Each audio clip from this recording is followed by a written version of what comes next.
Foot and mouth disease, or FMD, is an acute, highly contagious disease affecting cloven-footed animals. The disease is characterized by vesicles or blisters in the mouth, the feet, and on the teats of lactating animals. This videotape presents the progressive clinical signs of FMD in beef and dairy cattle. The clinical signs of this disease were demonstrated in two different settings. In the first case, this cow was infected by an intradermal lingual inoculation. In a different setting, a group of mixed animals, a single pig was inoculated. All the other animals in this group became infected by contact, breathing the infected aerosol produced by the pig. First, we'll examine the clinical signs produced through direct inoculation. The disease progresses rapidly. Only one day after inoculation, the dairy cow is opening and closing its mouth and sticking out its tongue because the tongue is sore. There is some drooling. This foamy saliva around the lips is characteristic for acute FMD. The smacking sound, or tongue sucking, is a classic sign described by observers of natural outbreaks of FMD. The cow has also developed foot soreness, as suggested by the movement of her rear feet.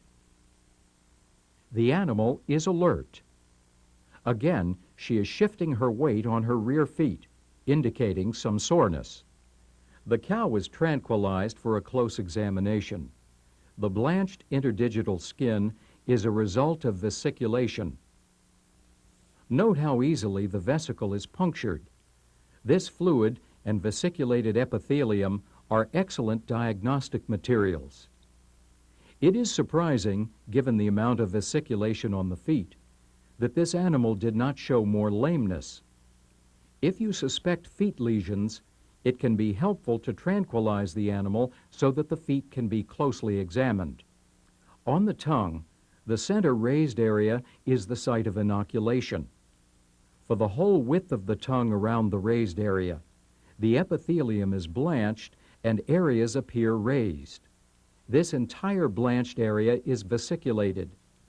Note how the epithelium can be moved when pressure is applied to the blanched area. The upper part of the epidermis has been detached from the basal layer by the vesicle. Over the blanched area, the epithelium forms ridges. This closer view of the site of inoculation shows raised areas filled with fluid on the right and at the top.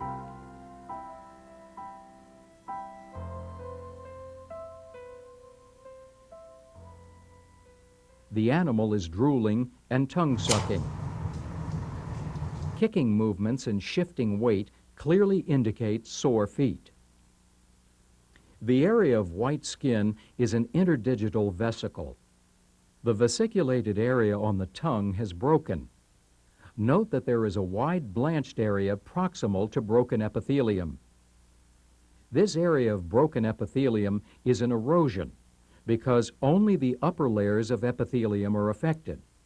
The stratum germativum is still intact, so if no secondary infection occurs, the lesion heals quickly. The blanched white epithelium is detached from the basal epithelium and can be pulled off. Again, this epithelium is excellent diagnostic material. This is a ruptured vesiculated area. If this were the only lesion, you might suspect trauma.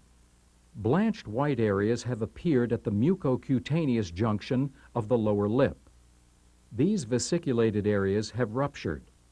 Eroded areas on the hard palate, blanched areas behind the teeth, and blanched interdigital skin are clear signs of FMD.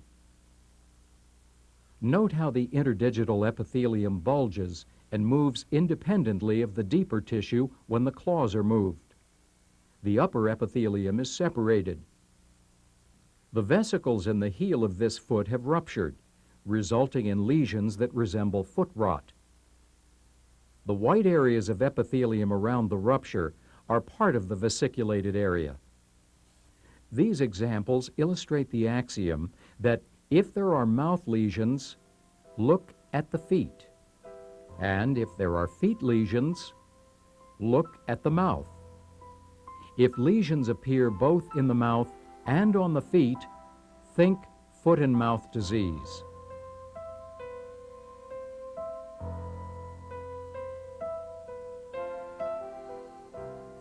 This is a classic scene of FMD, a ring of saliva on the floor from a drooling cow.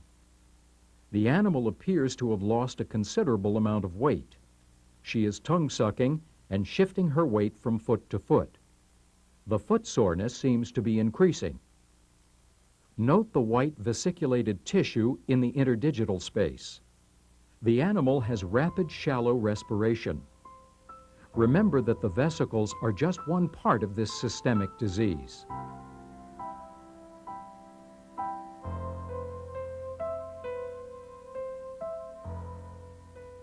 On the tongue, most of the epithelium over the vesiculated area has been lost. Some loose epithelium remains around the edges of the lesion. The anterior part of this lesion in the mouth is still covered with necrotic epithelium.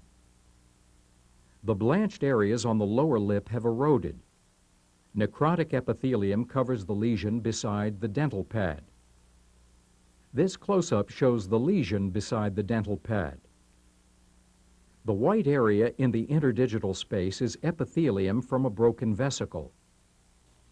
Note the loose fragments of epithelium. This ruptured vesicle is in the interdigital space of another foot. The epithelium on the heel is white and folded. This is a ruptured vesicle. The animal's teats are also affected. This cow is lactating. This vesicle surrounds the sphincter of the teat. Histologically, this is usually accompanied by a lesion in the epithelium of the street canal.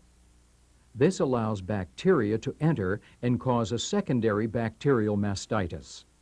Obviously, inoculation is not the common means of infection with FMD. To demonstrate the progress of the disease as normally contracted, a single infected animal, a pig, was introduced in this group of mixed species.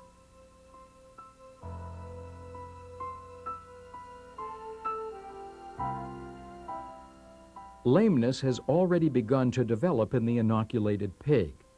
All the other animals still appear to be normal.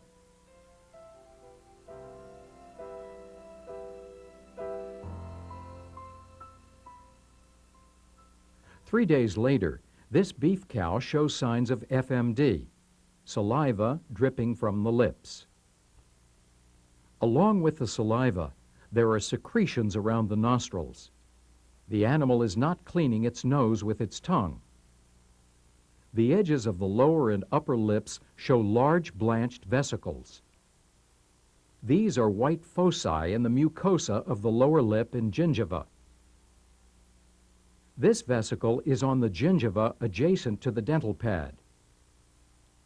Vesicles have also developed on the edges of the upper and lower lips. The blanched white areas on the surface of the tongue are the early stages of vesicles.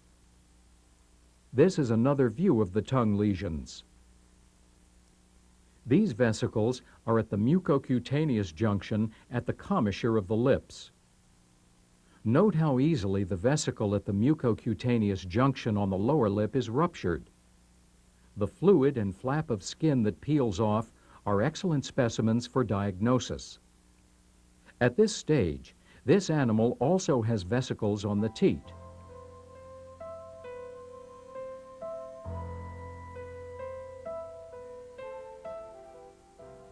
By the next day, 2 of the tongue lesions have broken.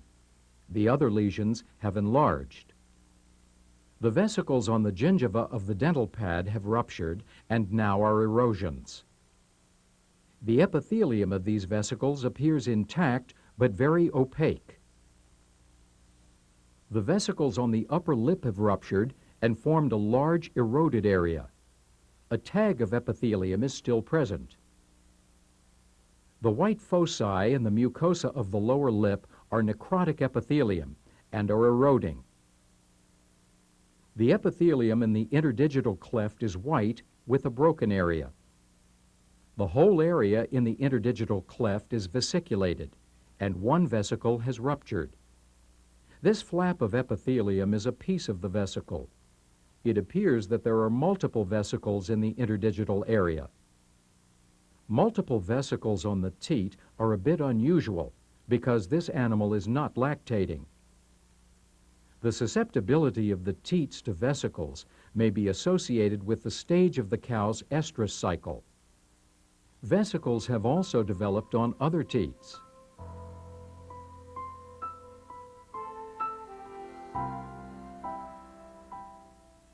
The animal has been tranquilized. The blanched lesions on the tongue have become dried FMD lesions. Rather than forming vesicles, the vesicular fluid escaped through the epithelium, leaving necrotic areas of epithelium. Epithelium over the lesion toward the tip of the tongue has eroded.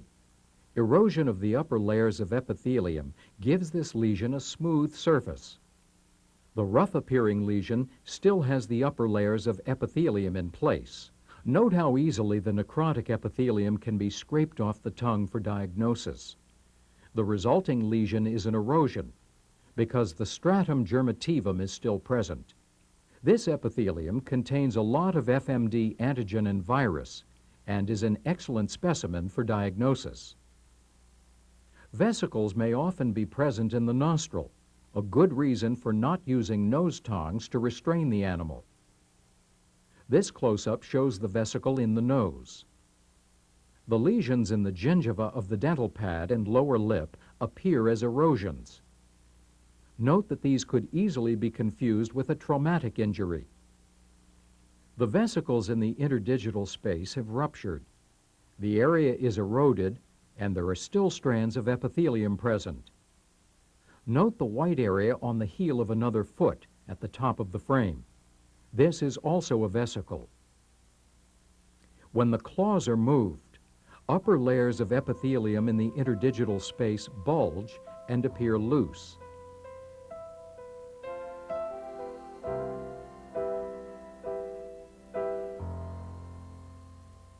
This animal has been tranquilized.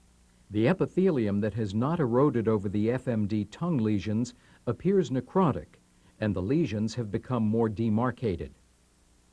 This view shows the progression of the vesicular lesions on the lips. The vesicular areas are eroded. This eroded area is in the gingiva of the dental pad. The smoothness and color suggest that healing is already taking place, less than a week after the first signs of disease appeared. The mucosa on the lower lip is necrotic. Note how easy it would be to fail to associate the lesion with an FMD infection. At this late stage, erosions at the mucocutaneous junction on the lips are accompanied by healing lesions on the gingiva of the dental pad. This exudate around the eye is also a sign of the disease. The vesicles on the teats have ruptured, and the areas are covered by dried serum. Foot and mouth disease progresses rapidly through these characteristic signs. Any disease that appears to be FMD requires an immediate response. By containing an FMD outbreak at its start, we can block a potentially rapid spread from herd to herd and to other species as well.